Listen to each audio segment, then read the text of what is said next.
We got a 2015 Ford F150 here, a 3.5 liter EcoBoost engine, 4x4. It's got a unsieze motor in it, so we're gonna do a swap on it. We're just getting to the point where we're essentially ready to pull the engine. And the issue we have is it's completely seized solid.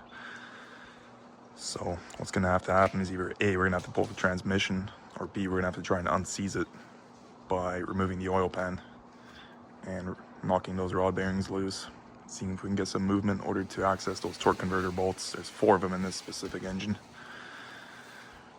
So what I'm gonna try and do is drop the oil pan. In order to do that, what you have to do is take off the cross member underneath the engine, which I already did. It's 4 18mm bolts. And then you're gonna have to drop the axle, which I'm in the process of doing right now, which is also just 2 18mm bolts. One's right there, which I already removed. The other one's right there, which I also already removed. There's pretty good access to them once you have everything out the front end of these. So we're gonna try and drop the axle and get to the oil pan here. These are the tools you're gonna need. Ratchet, extension, 18mm to drop the front axle, as well as take off the cross member bolts, 8mm to remove 2 of the oil pan bolts, 10mm to remove 16 oil pan bolts, and a 13mm to remove 3 bell housing bolts and 2 front timing cover bolts, as well as a mallet and a pry bar to try and get the actual oil pan off, but you can use whatever strategy you prefer. Here's an angle from under the truck. Cross member goes right between these. 4 bolts, 18mm, front axle. You see one bolt goes up there. I already removed them. The other one's up there. Pull goes out.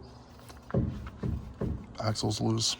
I'm gonna try and do it without pulling the drive shaft off and actually dropping it all the way. You just need a couple of inches of clearance, hopefully, to drop the oil pan. So now I'm gonna go ahead and pull these 10mm off. A couple 8mm by the looks of it.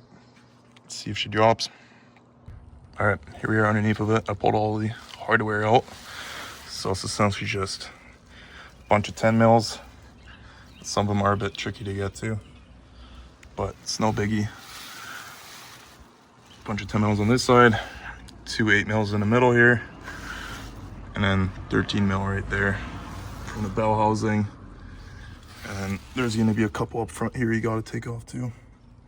So now I'm gonna go ahead and try and crack this thing loose. Give her some rubber mallet action and a little pry bar action. Alrighty, so I got all the bolts out from the oil pan.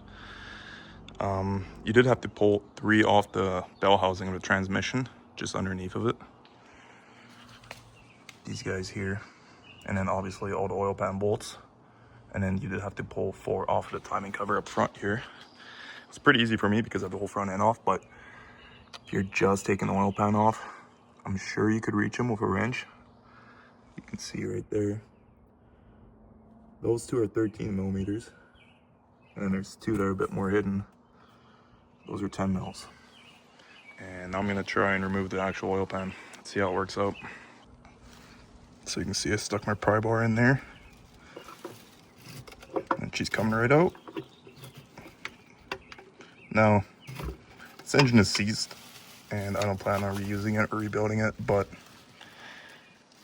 if you're just doing this as service to gasket or whatever, I would not recommend really prying on it too hard, or at least be very careful, because you don't want to damage that mating surface where you're going to be resealing it in the future. Alrighty, so I got it most of the way out. Turns out I forgot one of the bolts for the front axle. It's a 21mm. So I'm gonna go ahead and pop that out in hopes that that's all the clearance I need is just gonna rest on that cross member brace. And I can go ahead and pull the pan out completely. Alrighty, so pulling out that 20mm that'd give me the clearance I needed. And now the oil pan comes right out. Yes, sir. Looks mint. No metal shavings. Now you can do what you gotta do. In my case, I'm gonna have to loosen up these rod bearings and see if I can unsieze the engine in order to pull the torque converter out.